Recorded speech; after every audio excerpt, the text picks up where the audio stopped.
Hola, bienvenidos a la serie Come Follow Me de Quick Media. Hablaremos de doctrina y convenios, secciones 115 a 120. Este episodio será más breve. Lo comúnmente hacemos. Hay poco contenido, pero vamos a analizar. Tomar algunos versículos y usar nuestros intérpretes rápidos en ellos y analizarlos y continuar desde ahí. Así que vamos a entrar en la sección 115. En la sección 115 obtenemos el nombre de la iglesia que actualmente, la Iglesia de Jesucristo de los Santos de los Últimos Días. Si observamos el versículo 3, dice: y también a mis leales siervos que son parte del alto consejo de mi iglesia en Sión, porque así se llamará, a los ancianos y fieles de mi iglesia de Jesucristo Santos de los Últimos Días. Ahora, este es el nombre de la iglesia. José Smith ya lo ha estado llamando así y refiriéndose a ella como la Iglesia de los Santos de los Últimos Días. Originalmente, José Smith tiene documentos sobre el nombre de la iglesia, como la Iglesia de Cristo, en realidad solo Iglesia de Cristo. Más adelante se convierte en la Iglesia Sud. Y luego aquí, oficialmente, es la Iglesia de Jesucristo. Por lo tanto, como todo lo que se revela a José Smith, esto se presenta línea por línea y precepto por precepto. El nombre de la iglesia. Ahora, si miramos el nombre como lo veo, obtenemos, por supuesto, la roca, el centro de enfoque de la Iglesia de Jesucristo. Los santos de los últimos días son una religión. Es complicado decir el nombre de la iglesia, pero realmente aprecio que al mirar, por ejemplo, la doctrina de Cristo, incluye a las personas. Es la iglesia de Jesucristo, claro está. De los santos de los últimos días, no hay uno sin el otro. Es cumplir con la inmortalidad y vida eterna, el propósito divino, ¿verdad?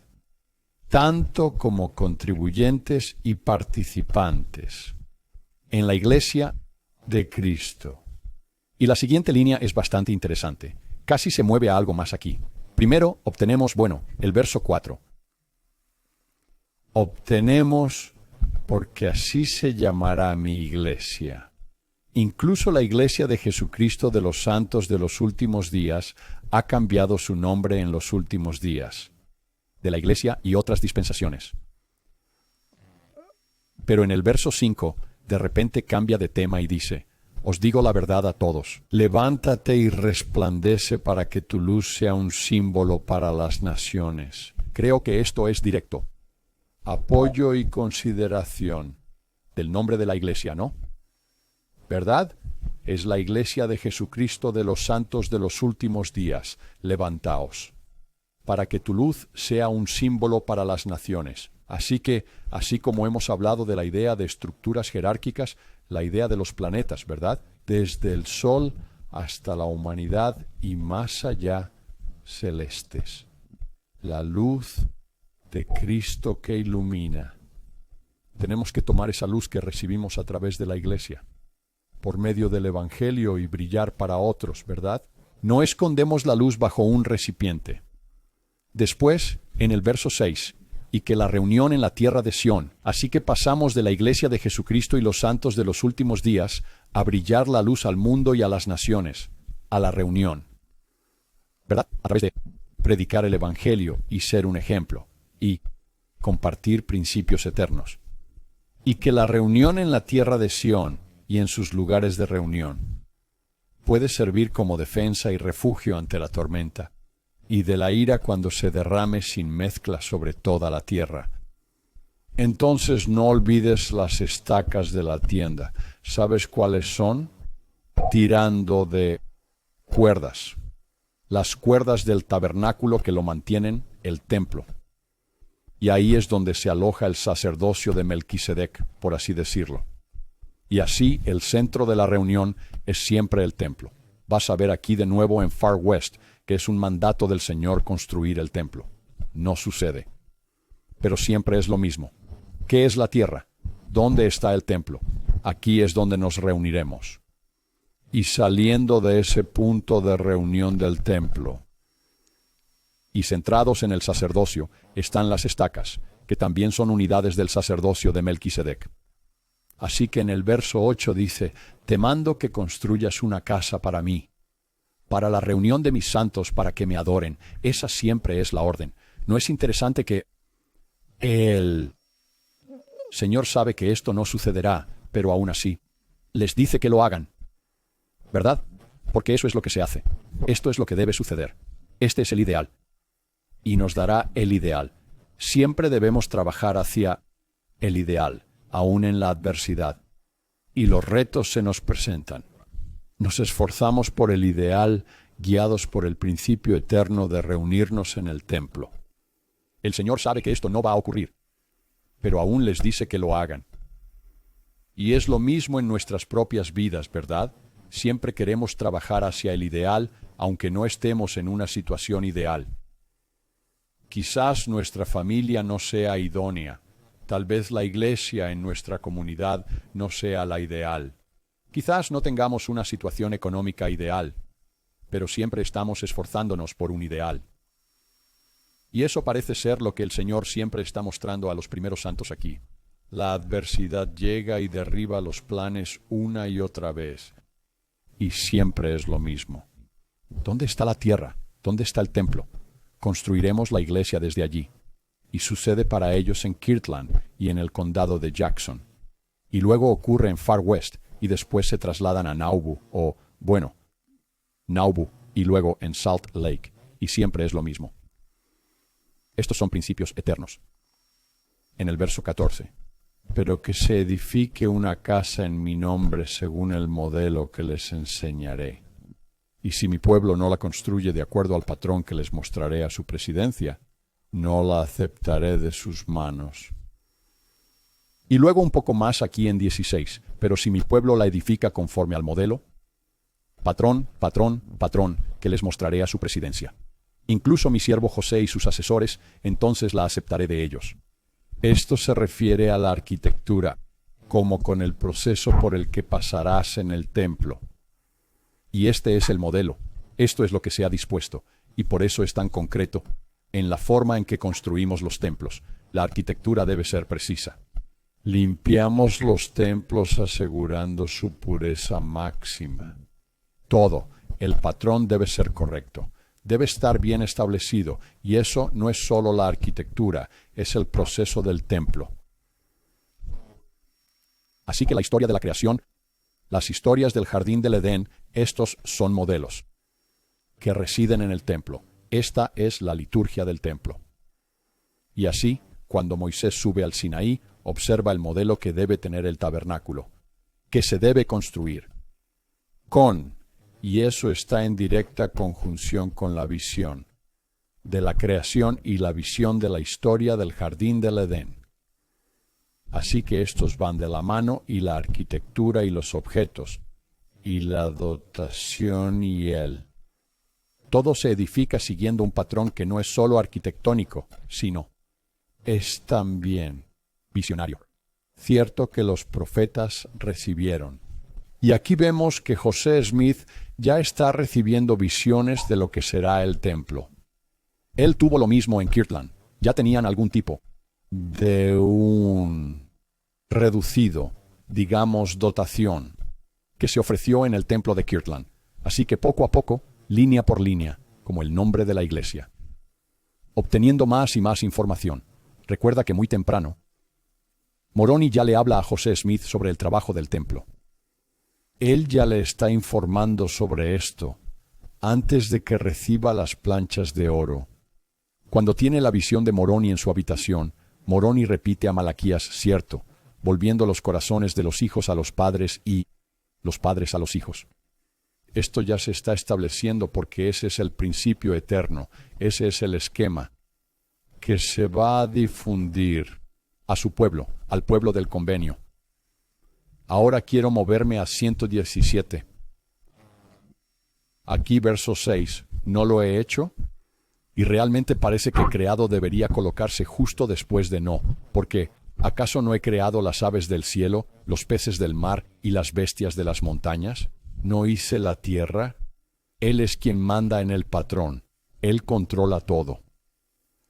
¿No tengo el control sobre los destinos de los ejércitos de la tierra? Y de nuevo, Él les dice que construyan el templo en el lejano oeste, pero no ocurrirá y Él lo sabe. El Señor es responsable de todo, permite adversidad para que se manifieste y retar a los santos. A veces, claramente, la adversidad es dura, cosas malas. Él está a cargo y tiene todo el poder. Pero en nuestras propias vidas, Él permitirá el sufrimiento. Él permitirá que tengas la oportunidad de superar desafíos. Él va a dar la oportunidad de crecer y la oportunidad de o volverte amargo con ciertas cosas o humillarte y dominar estas cosas. Me agrada que regrese aquí en el verso 7 a Isaías. Esto ocurre repetidamente. Podemos ver, Isaías es fundamental en mi vida. Hay lugares que recuerdan la creación y el Edén. Y luego tienes a la mayoría, si no a todos, de Isaías, que es como el punto de anclaje para el resto de las Escrituras. Y los profetas siguen refiriéndose a Isaías. Desde entonces, Él es su profeta. En el versículo 7, ¿no haré que los lugares solitarios florezcan y produzcan en abundancia? Esto es lo que encontramos en Isaías 35. Me gusta sumergirme un poco en Isaías porque mucha gente tiene miedo de ir allí. No lo hacen. Así que si puedo familiarizarte un poco aquí y allá con él, podemos entenderlo porque es la clave del libro de Mormón, que es entender a Isaías. Isaías 35:1. El desierto y el lugar solitario se alegrarán, y el desierto se regocijará y florecerá como la rosa. Así que Isaías hace referencia a la iglesia en los últimos días, siempre presente en el desierto. Está fuera de Jerusalén. Juan el Bautista predica en el desierto. Jesús a menudo tiene que cuidar al ir a Jerusalén, pues ahí recae el poder.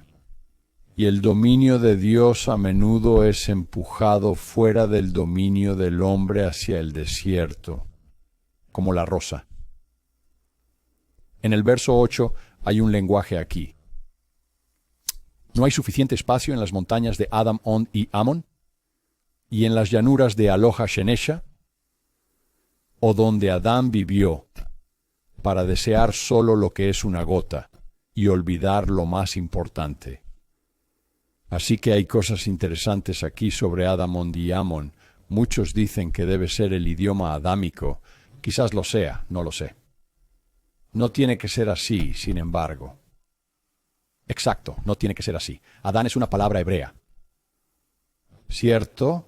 Adán viene del hebreo y es hombre. Quizás la arcilla se asocie con barro. Es importante en el templo, para entenderlo, pues los hombres en el templo son Adán. ¿Cierto? No solo están viendo la historia de Adán y Eva, y las mujeres no ven a Eva como, oh, eso sucedió en algún momento, en el pasado. No, esta es tu historia. Los hombres son Adán y las mujeres son Eva. Y deberías verlo así, creo. ¿Cierto? Estás viviendo la historia del jardín del Edén. Como tú. No observar lo que ocurrió con Adán y Eva. Es algo importante a ver. Pero Adán es una palabra hebrea. Ondi. Adam, Ond y Amon significa donde Adán estuvo con Dios o caminó con él. Ondi es parecido a el latín andare, que significa caminar. Así que Adán, el hombre, camina junto a Amón, Dios. Amón es parecido a Amun en el idioma egipcio, Amun, el dios Amun. Puedes considerar a Amón como la capital de Jordania hoy, Amón, Jordania. Y eso es Dios. Y en las llanuras de Eloha Sheneija no realmente obtenemos esto en ningún otro lugar, no creo.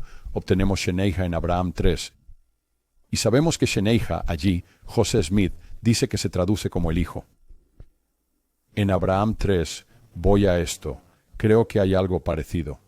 Y él me dijo, este es Sheneija, que es el hijo. Y él me dijo, Kokob, que es estrella. Y él me dijo, Olea, eso es muy similar a Olaja. ¿Verdad? No Aloha, sino Olaja. ¿verdad?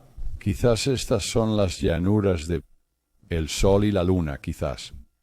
Pero eso aún nos daría. Sería interesante porque en algunos aspectos esto es una especie de una imagen del templo, ¿cierto? Aquí es donde Adán camina con Dios, donde se encuentra con Dios. Así es como ocurre en el templo. Este es el movimiento hacia adelante en el templo para ser reunido y reconciliado con Dios en el velo. Y después tienes el sol y la luna aquí en las llanuras del sol y la luna. Bueno, eso forma parte de la historia de la creación. Es parte de tu orientación. Estás orientándote. Es parte de una estructura jerárquica del sacerdocio que a menudo se nos da. Como en Abraham 3.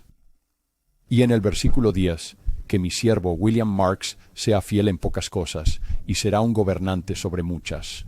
Lo que debemos hacer. Es línea sobre línea y precepto sobre precepto. Aprendemos a ser fieles en pocas cosas y luego podemos aceptar más responsabilidad. Y esa es la clave. ¿Verdad?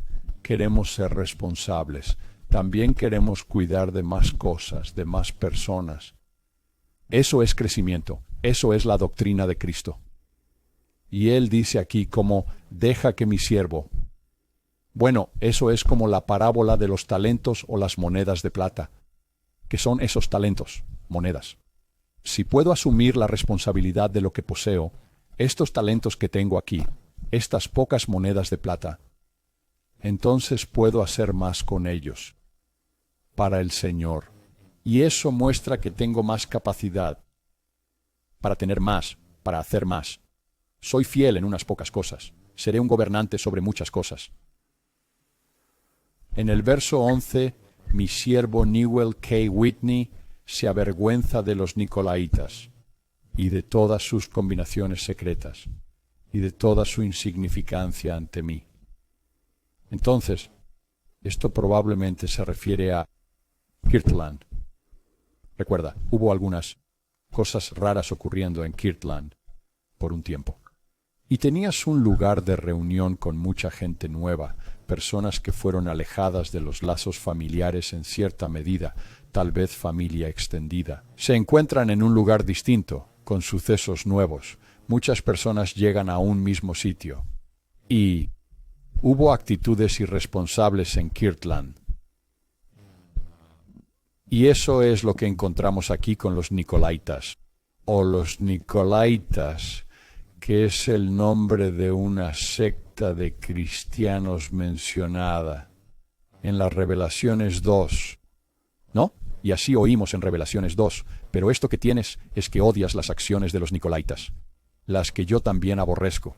Así que tú también tienes a los que siguen la doctrina de los Nicolaitas, que odio. Así que parte de lo que eran los Nicolaitas es que hacían un par de cosas. Famosos o infames por sacrificar su carne a ídolos y luego consumir la carne.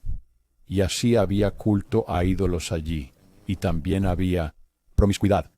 Cierto, ellos iban mucho más allá de la ley de la castidad, y esos eran los Nicolaitas. Y realmente la última cosa en la que voy a entrar, sé que en 119 hablamos del diezmo y cosas así, pero probablemente no cubriré mucho de eso. Más que, como ya sabes, ¿cierto? El diezmo fue establecido como una ley de sustitución para la ley de consagración. Pero aquí en el versículo 3 de la sección 118, deja que el remanente siga predicando desde esa hora, y si lo hacen con toda humildad de corazón, en humildad creo que es cumplir acuerdos. Y humildad y paciencia, yo, el Señor, les haré una promesa. Es la promesa, esa es la parte del Señor, que yo ofreceré a sus familias, y desde ahora se abrirá una puerta efectiva para ellos. Así que, otra vez, esto es someterse a la jerarquía. Debes demostrar humildad, paciencia y mansedumbre en todo momento.